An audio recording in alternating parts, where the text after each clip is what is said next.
महाभारत में युयुत्सु कौन था? गांधारी जब गर्भवती थी तब धृतराष्ट्र की सेवा आदि कार्य करने के लिए एक वणिक वर्ग की दासी रखी गई थी। धृतराष्ट्र ने उस दासी से ही सहवास कर लिया। सहवास के कारण दासी भी गर्भवती हो गई।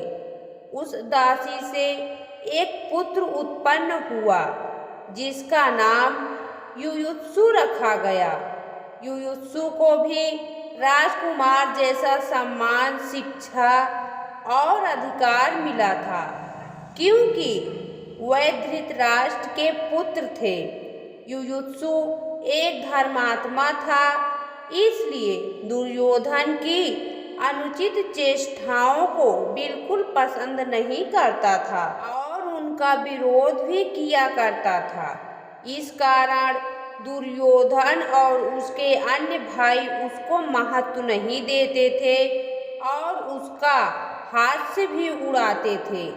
युयुत्सु ने महाभारत युद्ध रोकने का अपने स्तर पर बहुत प्रयास किया था, लेकिन उसकी एक नहीं चलती थी। जब युद्ध प्रारंभ हुआ तो पहले तो वह कौरवों की ओर ही था। युद्ध के प्रारंभ होने वाले दिन ऐन वक्त पर युधिष्ठिर ने उसे समझाया कि तुम अधर्म का साथ दे रहे हो। ऐसे में युयुत्सु ने विचार किया और वह डंका बजाते हुए कौरवों की सेना से पांडवों की सेना की ओर आ गया। हालांकि किस्सा यह था कि युद्ध प्रारंभ होने से ठीक पहले युधिष्ठिर ने कौरव सेना को सुनाते हुए घोषणा की कि मेरा पक्ष धर्म का है। जो धर्म के लिए लड़ना चाहते हैं वह अभी भी मेरे पक्ष में आ सकते हैं, मैं उसका स्वागत करूंगा। इस घोषणा को सुनकर केवल युयुत्सु कौरव पक्ष से निकलकर आया और पांडव के पक्ष में शामिल हो गया। युधिष्ठिर ने गले लगाकर उसका स्वागत किया।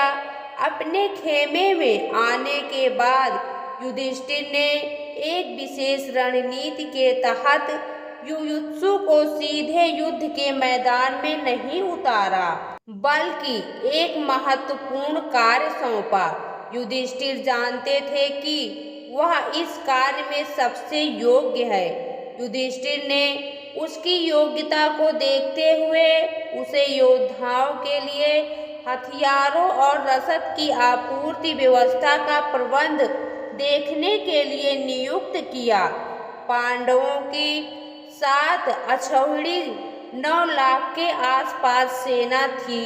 युयुत्सु ने अपने इस दायित्व को बहुत जिम्मेदारी के साथ निभाया और आभाओं के बावजूद पांडव पक्ष को हथियारों और रसद की कमी नहीं होने दी। उल्लेखनीय है कि उडुपी के राजा को भोजन व्यवस्था सौंपी गई थी।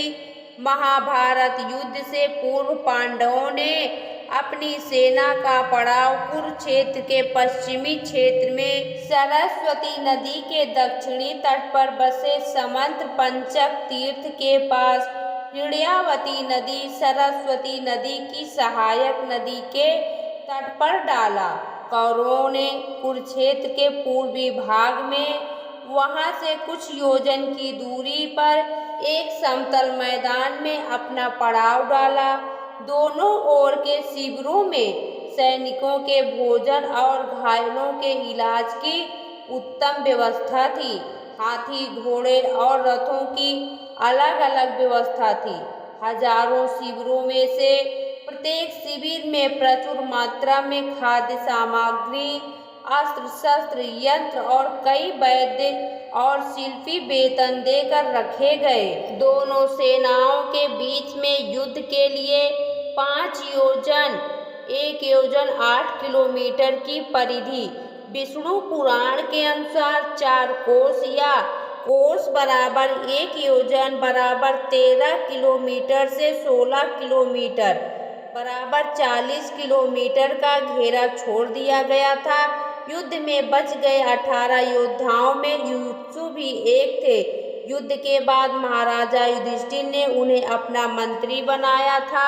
जब युधिष्ठिर सशरीर स्वर्ग जाने लगे तब उन्होंने परीक्षित को राजा और युयुत्सु को उनका संरक्षक बना दिया था। धृतराष्ट्र की मृत्यु के उपरांत युयुत्सु ने ही उन्हें मुखाग्नि देकर पुत्र धर्म निभाया। यह माना जाता है कि उत्तर प्रदेश के पश्चिमी और राजस्थान के पूर्वी भागों में रहने वाले जाट जाति के लोग उन्हीं महात्मा युयुत्सु के वंशज हैं।